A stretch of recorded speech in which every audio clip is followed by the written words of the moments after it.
Et ça m'amène à un autre argument de la lettre de M. Duarte. Cette idée un peu paradoxale que vouloir être neutre en annulant, finalement, ça politise les conseils. Oui, c'est habile comme retournement. En gros, il dit si vous annulez par peur d'une dérive politique, c'est que vous considérez vous-même ces conseils comme des enjeux politiques, potentiellement électoraux. Ce qui serait contraire à leur nature. Exactement. Bonjour. Alors, imaginez un peu un lieu de discussion citoyen, normal, où on parle de son quartier avec les élus locaux. Et puis paf, c'est mis en pause. Oui, c'est exactement ce qui s'est passé à Noisy-le-Sec. Les conseils de quartier qui devaient avoir lieu en octobre 2025, annulés par la mairie. Et la raison officielle qui est donnée, c'est l'approche des élections municipales de mars 2026, c'est ça. C'est ça. Et évidemment, ça a créé une petite polémique locale assez tendue, on peut dire. D'accord. Donc aujourd'hui, on va se pencher là-dessus.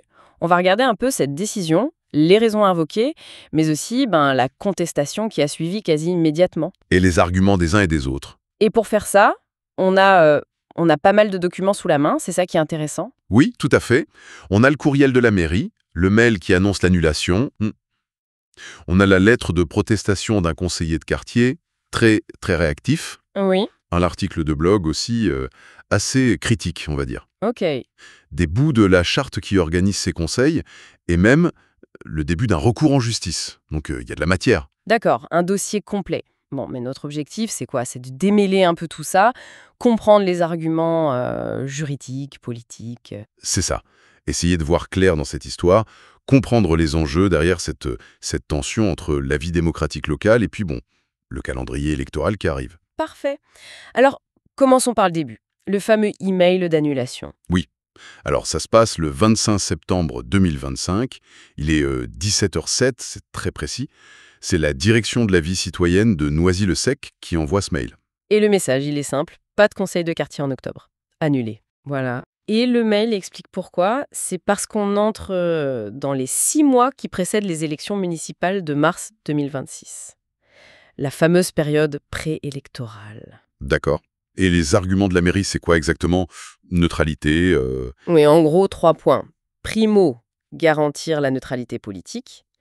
Secondo, éviter qu'on mélange information de la mairie et propagande électorale, si on veut. Et tertio, assurer que les échanges restent sereins, pas trop politisés, quoi. Une sorte de principe de précaution, donc. Mais ils promettent que ça reprendra. Oui, l'email le dit, reprise prévue après les élections, au premier semestre 2026. D'accord. Ce qui fait quand même une pause de plusieurs mois. Exactement. Et cette pause, elle n'a pas plu à tout le monde, loin de là. La réaction a été quasi instantanée. Ah oui? Figure-toi que 1 minute après, à 17h08, le même jour, un conseiller de quartier, François Duarte, il se présente comme observateur politique, lanceur d'alerte, blogueur. D'accord. Il a plusieurs casquettes. Oui. Et donc, il envoie une lettre de protestation, directement au maire et aux élus. 1 minute après. C'est assez fou comme timing. Ah ouais, quand même. Et j'imagine que le ton de la lettre est direct. C'est le moins qu'on puisse dire. Il parle de décision illégale, il exprime sa vive protestation. D'accord. Et il soulève un point qui est intéressant aussi, un peu plus personnel peut-être. Il dit que les conseillers de quartier, qui avaient été renouvelés au printemps, n'avaient eu aucune nouvelle de la mairie depuis. Ah bon? Oui, il écrit. Pas un mot de félicitation, pas un message de reconnaissance, rien. Cet email d'annulation, c'était, en gros, le premier contact officiel depuis leur renouvellement. Ça met une ambiance, effectivement. Ça jette un froid, oui. Et ça lui sert un peu de base pour critiquer la vision de la démocratie participative de la mairie. Mais le cœur de sa lettre, c'est vraiment l'argument de l'illégalité. Justement, parlons-en. Illégal, pourquoi? Sur quoi il se base? Alors, il a plusieurs arguments juridiques. D'abord, il dit que ça viole la loi, carrément. Laquelle? L'article L2143-1 du Code général des collectivités territoriales, le CGCT. C'est un texte important qui dit que les habitants ont le droit de participer via les conseils de quartier et que ces conseils doivent fonctionner régulièrement. Et pour lui, cette obligation de fonctionnement régulier, elle ne s'arrête pas juste parce qu'il y a des élections dans 6 mois. La loi, c'est la loi, période électorale ou pas. Ok, donc la loi nationale d'abord. Et au niveau local, il n'y avait pas une charte ou quelque chose comme ça? Si, justement. C'est son deuxième argument, l'article 5 de la charte des conseils de quartier de Noisy-le-Sec.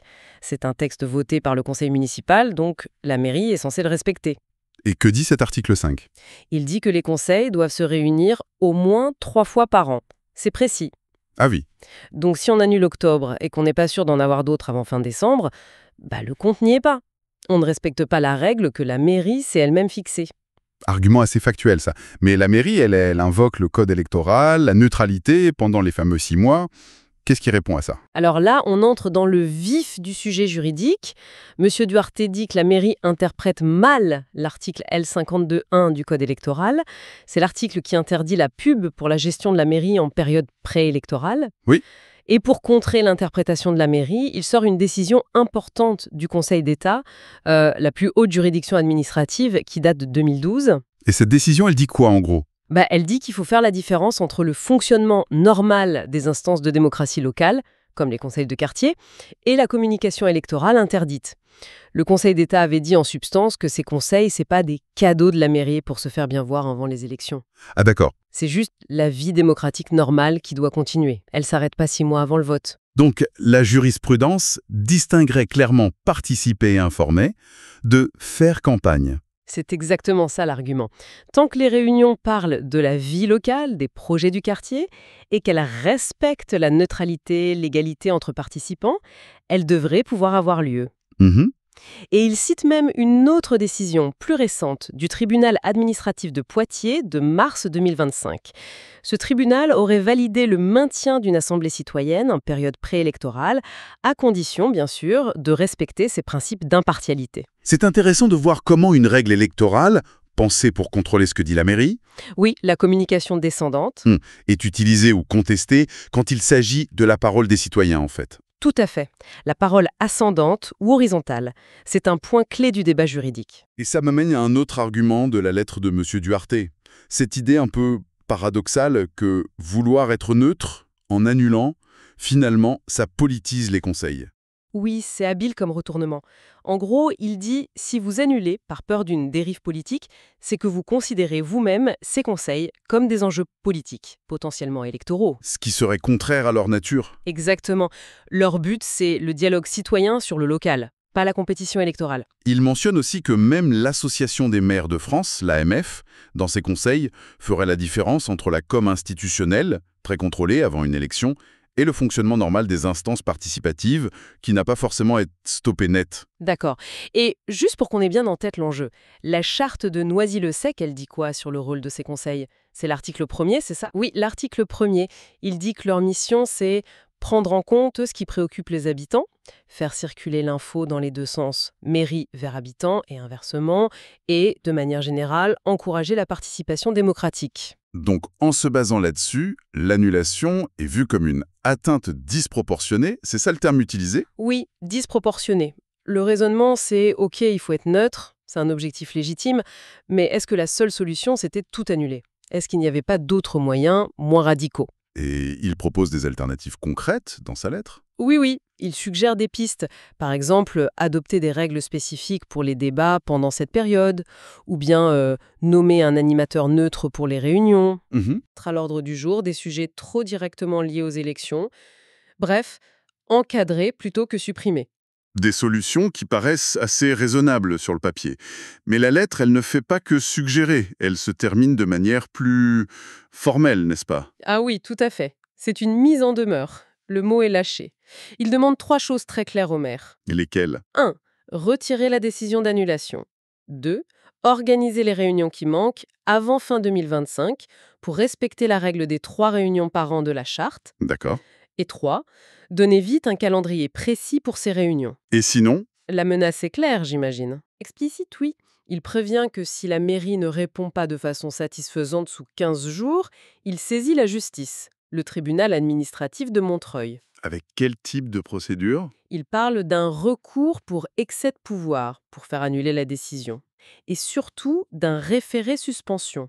Ça, c'est une procédure d'urgence pour demander au juge de suspendre la décision tout de suite, sans attendre le jugement final qui peut prendre des mois. Ok, donc on voit que ça monte d'un cran avec une tournure très juridique. Mais est-ce que ça a fait du bruit, cette histoire? Il y a eu des réactions publiques? Oui, notamment via un article de blog sur un site local, 93130.com, et le ton de l'article est, comment dire, assez virulent. C'est-à-dire? L'article parle de dérobade orchestrée, de peur panique du débat public.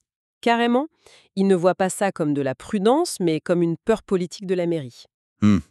L'auteur, et on précise bien que ce sont ces termes, hein, on rapporte juste, qualifie la municipalité de communiste et d'extrême gauche et dit qu'elle cherche à éviter les questions des citoyens. Il mentionne que le maire, Olivier Sarabérouz, devait justement être présent à ces réunions. Donc une lecture très politique de la situation. Cet article reprend les arguments juridiques de M. Duarte aussi, hein. Oui, largement. Il revient sur le manque de considération pour les conseillers, la violation de l'article 5 de la charte, la règle des 3 réunions. D'accord. Et il ajoute une critique plus générale en disant que, selon lui, les élus ne respectent pas souvent leurs propres règlements intérieurs. Il essaye de montrer que c'est une habitude, en quelque sorte. Et politiquement, quelle est l'hypothèse avancée dans ce blog? Sourde de la mairie sur ce que pensent les gens à l'approche des élections. Une sorte d'allergie démocratique, une peur de devoir rendre des comptes. Mhm. L'article se moque un peu de la promesse de reprise après les élections. Il appelle ça la redevabilité différée ou la démocratie par contumace. Et ce blog, il dit si la mise en demeure de M. Duarte avait une réponse. Oui, l'article précise qu'au moment où il est publié, la lettre de protestation est restée sans réponse, ce qui pour le blogueur est une preuve de plus du mépris pour le dialogue. Et il anticipe lui aussi que ça finira devant le tribunal. Et ce passage devant le tribunal, il a eu lieu. La menace a été mise à exécution. Oui, les documents qu'on a le montrent. Il y a un mémoire complémentaire en recours pour excès de pouvoir. C'est un document juridique officiel préparé par M. Duarte pour le tribunal administratif de Montreuil. Donc oui, l'action en justice est lancée. Et ce mémoire, en gros, il reprend quoi comme argument? Les mêmes que la lettre? Essentiellement oui, mais de façon plus structurée, plus développée pour le juge. Il réaffirme l'illégalité présumée, violation du CGCT sur la participation, non-respect de la charte locale et ses 3 réunions, mauvaise interprétation du code électoral, toujours avec la référence au Conseil d'État de 2012, et le caractère disproportionné de l'annulation, en citant à nouveau l'exemple du jugement de Poitiers de 2025. Et il insiste sur l'urgence, j'imagine, pour justifier le référé suspension? Tout à fait. Le mémoire explique que la suspension cause un préjudice grave et immédiat au droit des habitants de participer. Et l'urgence, elle vient surtout du fait que si on attend, il sera impossible de faire les 3 réunions avant la fin de l'année, comme le demande la charte. D'accord. C'est ça qui justifie de demander au juge de suspendre la décision très vite, en référé. La demande au juge est donc très claire. Oui. Annuler la décision de la mairie et lui ordonner d'organiser les conseils de quartier. Tout simplement. Bon, si on essaie de résumer un peu tout ça, on a vraiment 2 visions qui s'opposent, hein. Clairement. D'un côté, la mairie, prudence, neutralité préélectorale. C'est une mesure de précaution temporaire. Et de l'autre, un conseiller de quartier, soutenu par un blog local, qui crie à l'illégalité. Aigle, et peut-être même que vous voulez éviter le débat. Du coup, il y a des questions assez fondamentales qui sont posées au juge administratif, là. Oui, la première, c'est est-ce que faire fonctionner normalement un conseil de quartier, c'est de la propagande électorale interdite? Juridiquement, c'est pas si simple. Et même si on admet qu'il y a un risque, la deuxième question c'est, est-ce qu'annuler complètement, c'était la seule solution? C'était proportionné? Voilà. Ou est-ce que des mesures plus légères, comme celles proposées dans la lettre, auraient suffi? C'est tout cet équilibre assez fin entre respecter les règles électorales et laisser la démocratie locale vivre sa vie. Et au final, cette affaire de Noisy-le-Sec, même si elle est très locale, elle nous amène à réfléchir à quelque chose de plus large, non? Tout à fait. Comment on fait concrètement dans nos villes, nos villages, pour concilier cette exigence de neutralité avant les élections, qui est légitime, et puis le besoin qui est là tout le temps de dialogue, de participation des habitants? C'est une vraie question. Oui. Parce que suspendre ces espaces, même temporairement, même avec de bonnes raisons affichées, qu'est-ce que ça dit au fond? Quelle confiance on fait aux citoyens pour distinguer un débat local d'une opération de com électorale? Mhm. Et quel signal ça envoie sur la robustesse de notre démocratie locale, sa capacité à continuer à fonctionner, même quand les élections approchent? C'est d'une question à méditer, je crois, sur la vitalité de nos démocraties de proximité, bien au-delà de Noisy-le-Sec.